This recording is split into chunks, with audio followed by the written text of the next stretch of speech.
Welcome back to the channel and welcome back to another quick pick prediction video.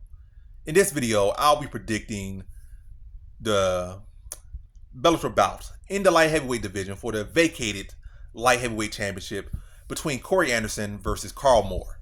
And how do I feel about this one right here is I'm going high confidence Corey Anderson to beat Karl Moore.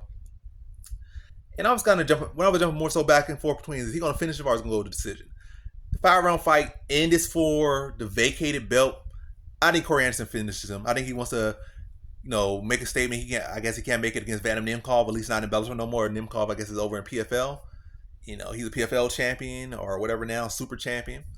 And that matchup won't happen, at least not under Bellator no more. If it does happen, it's going to be if he goes with the PFL, they'll have third fight. But we'll see.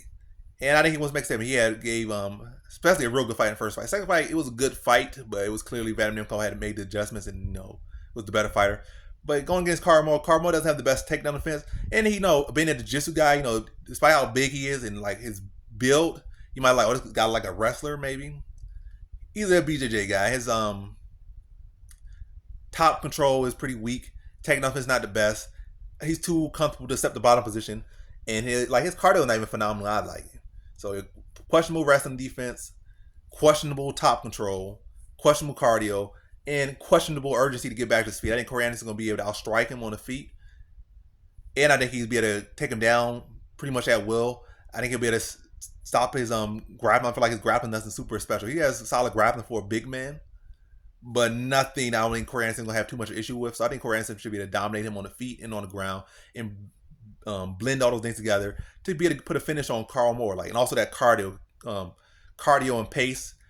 And I think he'd be able to wear him down. Even the last fight against Polizzi was it was a very close fight. You could argue it was Polizzi. I picked Karl Moore. I want to win, but I was scratching my head you had the top position. Why are you going for a weak submission that you haven't gotten, and why you're on the bottom? And yeah, you struggling that much. Polizzi arguably could have lost. To be honest, it would have been a robbery at all if he lost that fight. Now you're going with Corey Anderson, much bigger, much better fighter, much better striking, much better wrestling, much better pacing. Yeah, you're going in the middle same position, but you ain't gonna get the luxury of being able to get out of them.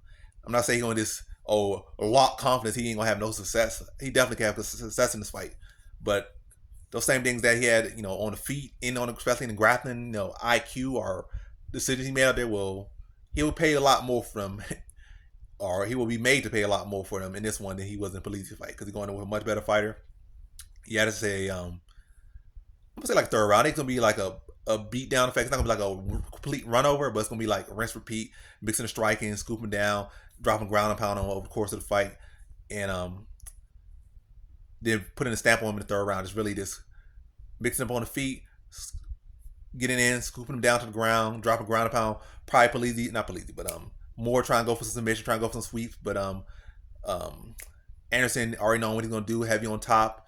Actual top control, not this old floaty BJJ type top control where a guy just steps up and all of a sudden you're on the bottom or something, and BJJ guys aren't the best at. Typically, most BJJ guys aren't the best at having any topper. They just so used to flow grappling that any slight little adjustment, even if I guess you could say proper technique, they just fall right over. You know how to be optimal, how to be the best thing, be that crafty. They're just so used to just flowing with the position that they just allow somebody to flow over, and yeah. I'm yapping a lot, but yeah, I think Corey Anderson just breakdown effect, rinse repeat through 3 rounds, and then eventually this accumulation, and then he starts to see the finish. He starts to see Karl Moore wilt underneath him, and he can see sense the finish, and he goes for that finish. I said finishes. He could sense that finishes.